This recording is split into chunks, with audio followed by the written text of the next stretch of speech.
de Dieu qu'on lui a donné.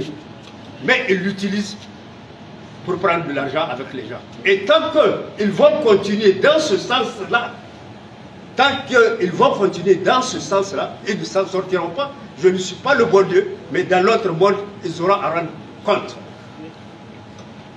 C'est ça la corruption au niveau des choses. Maintenant, pour finir, je vais vous dire deux choses. J'ai entendu tout ce que vous avez dit. Je vais vous dire deux choses.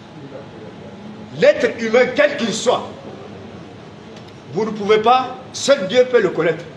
Mais vous, vous ne pouvez pas le connaître. Mais si vous voulez le connaître, dans ce monde-là, il faut lui donner deux choses.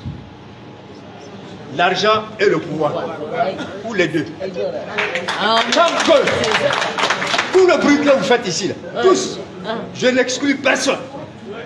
Tous les bruits que vous faites là, toutes ces belles déclarations que vous avez faites pour vous juger, chacun d'entre vous, donnez-lui le pouvoir. Donnez-lui le pouvoir ou l'argent et demain, vous allez voir ce qu'il va faire. Et c'est à ce moment que vous saurez le juger. Tout le reste là, tout ça là, c'est des discours que vous faites. Nous avons vu des gens qui ont insulté, qui continuent à insulter les gens. Mais dès qu'ils arrivent au pouvoir, ils font pire que les autres. Je m'excuse. Je m'excuse de vous donner mon exemple. En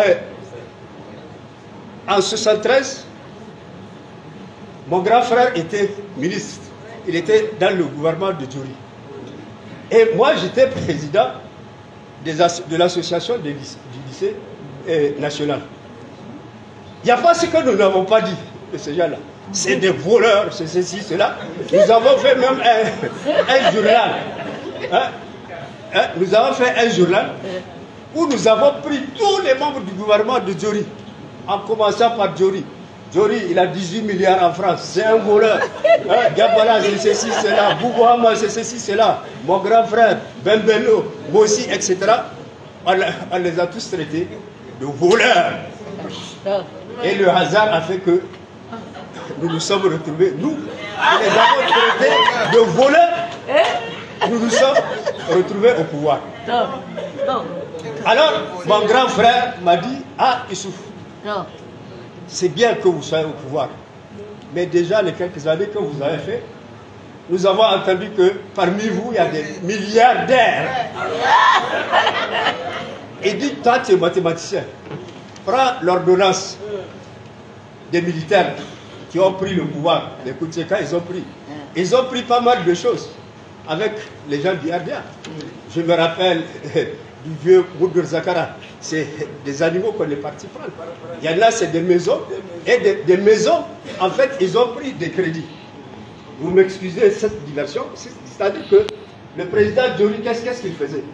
Quand il forme un gouvernement, quand on vous met dans le gouvernement, la première chose, on vous demande, est-ce que vous avez une maison? Est-ce que vous avez ceci, cela? Vous dites ce que vous voulez et on vous ouvre une ligne de crédit au crédit du Niger. C'est comme ça que Djouri aidait ses ministres. Donc quand mon grand frère m'a dit, toi tu es mathématicien, va prendre l'ordonnance. Tu vas voir tout ce qu'on nous reproche d'avoir volé, ça ne dépasse pas 1 milliard. Et effectivement, c'est comme ça. Ça ne dépasse pas 1 milliard, alors que nous, à notre niveau, il dit, il y en a qui sont milliardaires. Qu'est-ce que vous allez nous dire? Qu'est-ce que vous allez nous dire? C'est pour ça qu'il faut faire attention dans la vie. Quand vous reprochez quelque chose à quelqu'un, il faut que demain, vous montriez que vous pouvez faire mieux que lui. Mais si c'est pour venir faire pire, ce n'est pas la peine de continuer. Voilà ce que je voulais dire. Merci beaucoup. Merci, monsieur le